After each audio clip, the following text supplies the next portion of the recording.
राजस्थान का यूथ जो अधिकारी बनना चाहता है, जो दिन रात पढ़ाई करके मेहनत कर रहा है, जो कोचिंग कर रहा है, पैसे खर्च कर रहे हैं, आरपीएससी के खराब ढांचे के चलते उदास है। राजस्थान का जो युवा है जो तैयारी कर रहा है वो निराश हो चुका है। आरपीएससी की जिस तरह से छवि ना केवल राजस्थान में ख़राब हुई है बल्कि पूरे देश में आरपीएससी की छवि ख़राब हुई है, ये एक बड़ा सवालिया निशान है। क्योंकि वो भी एक दौर था जब अन्य स्टेट्स के लोग यहाँ पर आकर तैयारी करते थे और परीक्षाओं में भाग लेते थे। लेकिन कई वर्षों से आरपीएससी का जो ढांचा ख़राब हुआ है, आरोप जिस तरह से लग रहे हैं पेपर लीक के, सब इंस्पेक्टर वाला आपने देखा ही, या फिर इसके अलावा इंटरव्यू में चाहने वालों को अंक ज़्यादा देना, आरपीएससी की कार्य प्रणाली पर जिस तरह से सवालिया निशान उठ रहे हैं काफ़ी समय से, उसके बाद पूरे राजस्थान का यूथ निराश है, आरपीएससी पर विश्वास खो चुका है। अब राजस्थान के युवाओं को आरपीएससी पर विश्वास कतई नहीं रहा है। आखिर आरपीएससी की छवि में, आरपीएससी के सिस्टम में, आरपीएससी के कार्यप्रणाली में सुधार कैसे हो, इस पर सरकारों को मंथन करना चाहिए, विचार करना चाहिए। और ख़ासकर जिस तरह से आप देख रहे हैं कि कुछ लोगों को गिरफ्तार कर रही है, एसओजी ने गिरफ्तार किया रायका सहित। रायका का तो एक वीडियो भी वायरल हुआ था जिसमें वो साफ तौर पर कह रहे थे कि हमने अपने लोगों को इंटरव्यू में ज़्यादा नंबर दिए। अब आप लगा लीजिए कि वो लोग जिनके अप्रोच है या जिनके चाहने वाले हैं वो तो आरपीएससी में फ़ायदा उठा लेंगे, लेकिन वो यूथ जो सिर्फ अपनी मेहनत के भरोसे हैं, अपनी तैयारियों पे विश्वास है उनको है, उनका फिर क्या होगा? फिर तो वही बात जो समाज में चलती है कि पैसा हो अंटी में और दूध लो घंटी में। जिसकी अप्रोच है, जिस पे पैसा है, वो उसके लिए आरपीएससी बहुत अच्छी है, और जो सिर्फ मेहनत पर डिपेंड करता है, अपनी मेहनत पर, पढ़ाई पर, उसको फिर कोई फ़ायदा होने वाला नहीं है। आरपीएससी में जिस तरह से आरपीएससी पर लांछन लग रहे हैं उसमें सुधार होना चाहिए। हालांकि ये लांछना से नहीं, कई वर्षों से लग रहे हैं, लेकिन बड़ा सवाल ये है कि आरपीएससी कार्यप्रणाली में आखिर सुधार क्यों नहीं हो पाया है। भजन लाल सरकार का कहना है कि किसी को भी नहीं छोड़ेंगे जो भी आरोपी हैं, बड़े बड़े मगरमच्छों को भी निकाल करके लाएंगे, छोटी मछलियों के अलावा उनको भी सलाखों के पीछे पहुंचाएंगे। वो एक अलग विषय हो गई। सभी के खिलाफ कार्रवाई होनी चाहिए, कानून का प्रावधान भी होना चाहिए कि आरपीएससी जैसी संस्था में घोटाला करने वाले, पेपर लीक करने वाले और अनियमितता, भ्रष्टाचार करने वाले लोगों के खिलाफ कड़ी कार्रवाई होनी चाहिए, जिसकी पुनरावृत्ति दोबारा नहीं हो, जिससे राजस्थान का यूथ निराश ना हो और उसका विश्वास आरपीएससी में पैदा हो जाए। इसलिए सरकारों को इस पर काम करना चाहिए। और ख़ासकर जिस तरह से यूपीएससी का कैलेंडर तैयार होता है, जिसमें प्रावधान होता है कि इस तारीख को रिक्रूटमेंट का नोटिफिकेशन होगा, इस डेट में रिटन होगा, इस डेट में इंटरव्यू होगा, ऐसा ही सिस्टम आरपीएससी में भी लागू होना चाहिए, जिससे राजस्थान के जो युवा तैयारी कर रहे हैं उनको पता हो कि कब तैयारी करनी है, कौन सा पेपर कब है, कब नोटिफिकेशन निकलेगा, कब इंटरव्यू, उसका पता होना चाहिए। आज आलम क्या आ रहा है? आरपीएससी का काफ़ी समय से आलम यह है कि 21 वर्ष का बच्चा हो चुका है, वो अधिकारी बनना चाहता है, आरपीएससी की तैयारी करना चाहता है, लेकिन पता लगता है 21 वर्ष से तैयारी कर रहा है, 5-6 वर्ष तक रिक्रूटमेंट ही नहीं निकला, ओवरेज हो जाते हैं। तो इसलिए भी राजस्थान के यूथ आरपीएससी की तरफ से मोहभंग राजस्थान के युवा में होता जा रहा है। इसलिए आरपीएससी को सुदृढ़, स्वच्छ और ट्रांसपेरेंट बनाने की ज़रूरत है, और सभी जो भी सरकार आती है उसको इस पर काम करना चाहिए। और अगर आरपीएससी का ढांचा सही नहीं होगा तो राजस्थान का यूथ विश्वास नहीं कर पाएगा। राजस्थान का यूथ का कैरियर दांव पर लगता हुआ आया है कई वर्षों से। अगर यही सिस्टम रहा तो युवाओं का आखिर क्या होगा? इस पर सरकारों को काम करने की ज़रूरत है। अच्छे कानून का प्रावधान भी लाने की ज़रूरत है, जिससे घपड़मबाजी करने को हिम्मत नहीं करे। दूसरी तरफ राजस्थान में वाई पोल आने वाला है। वाई पोल उपचुनाव आने वाले हैं। बीजेपी कह रही है हम पूरा ले लेंगे, कांग्रेस कह रही है चिंता मत करिए, एक भी नहीं मिलेगा। लोकसभा कांग्रेस को भरोसा है कि लोकसभा में जिस तरह से बीजेपी के खिलाफ राजस्थान की जनता में नाराज़गी है और बीजेपी को जो आईना दिखाया है, वह हवा आज भी बरकरार है, जिसका सीधा फ़ायदा कांग्रेस को मिलेगा, बीजेपी को आज भी घाटा जाएगा। लेकिन सवाल यह है कि उस लोकसभा चुनाव की हवा में बदलाव हो पाएगा क्या? बीजेपी उसमें बदलाव कर पाएगी क्या? उस हवा को जो नकारात्मक थी, आपके खिलाफ थी, उसको अपने साथ, अपने पक्ष में ला पाएगी क्या?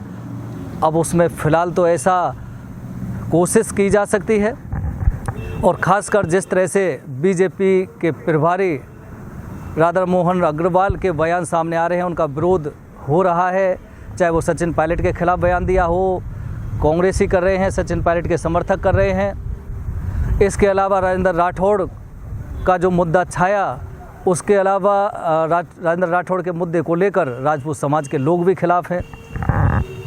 तो जो माहौल है, उस माहौल में बीजेपी कितना सकारात्मक अपने पक्ष में माहौल को बना सकती है बाईपोल तक, वो एक देखने वाली बात है।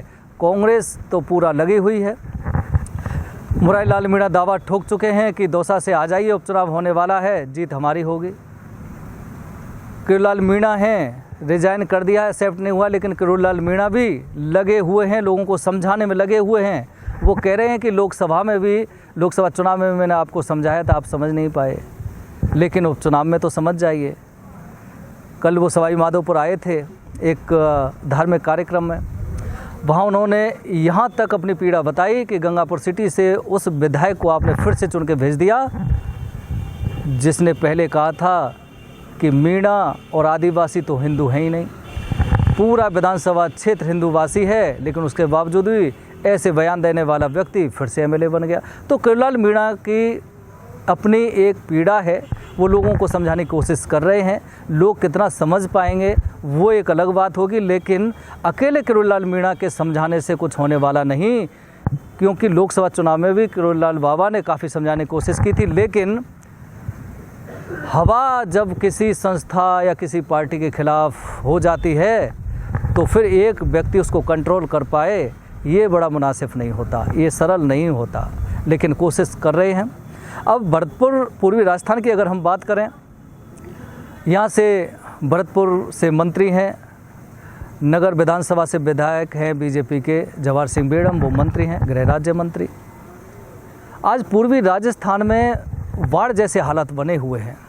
हालांकि अच्छी बात है, लोग खुश हो रहे हैं, बरसात होना चाहिए, पानी के संकट से लंबे समय से इलाका जूझ रहा था, अब अच्छी बरसात हो रही है तो वाटर लेवल भी बढ़ेगा, किसानों को फ़ायदा भी होगा। हालांकि वो एक अलग बात है कि जल भराव और बाढ़ जैसी स्थिति के कारण आम जनता को कुछ समय के लिए परेशानी ज़्यादा झेलनी पड़ती है, लेकिन ज़्यादा दिन बरसात भी नहीं होती हैं, व्यवस्थाएं सामान्य हो जाती हैं, जो समस्या हैं वो भी सामान्य हो जाती हैं। लेकिन अच्छा संकेत है कि बरसात हो रही है। खासकर मंत्री तो हैं, विधायक भी हैं, बीजेपी के विधायक भी हैं, लेकिन उसके बावजूद भी जनता में ज़्यादा खुशी नहीं हो पा रही है। जनता कह रही है कि काम नहीं हो पा रहे साहब, हमारी विधायक नहीं सुन रहे, मंत्री नहीं सुन रहे। जनता तो यहाँ भी कह रही है कि जिन कामों को लेकर जो उम्मीद थी हमें विधायकों से, उनको लेकर जाते हैं, लेकिन विधायक साहब कर ही नहीं पाते कामों को। चाहे वो बेसिक सुविधाओं की बात हो, चाहे उनके पर्सनल काम हो, चाहे ट्रांसफ़र के मामले हों, जो भी समर्थक जिस नेता का होता है, जो वोटर होता है, उसको जिताने में मेहनत करता है, और इस उम्मीद तो ये रखता ही है कि हमारा नेता विधायक बनेगा तो कम से कम हमारे जो काम हैं, मुसीबत हैं, उनके समाधान में वो काम करेगा। लेकिन आज आलम ये हो रहा है, हम जनता से बात करते हैं कि साहब सरकार भी है, विधायक भी हैं सरकार के, लेकिन काम नहीं हो पा रहे हैं, जनता की कोई सुन ही नहीं पा रहा। जैसा ढांचा चल रहा है वैसा चल रहा है, अपने हिसाब से कोई काम अपना समाधान करवा ले तो करवा ले, अन्यथा विधायकों के भरोसे कुछ होने वाला है नहीं। क्योंकि ज़्यादातर जो आम जनता होती है वो अपने पर्सनल काम को करवाना चाहती है। जो वोटर हैं, खासकर किसी का ट्रांसफ़र का मामला है, किसी का पुलिस का मामला है, किसी का प्रशासनिक मामला है, किसी का ज़मीन का मामला है, इस तरह के काम होते हैं। और जब विधायकों के पास जाते हैं तो विधायक साहब से नाराज़गी उनको मिलती है।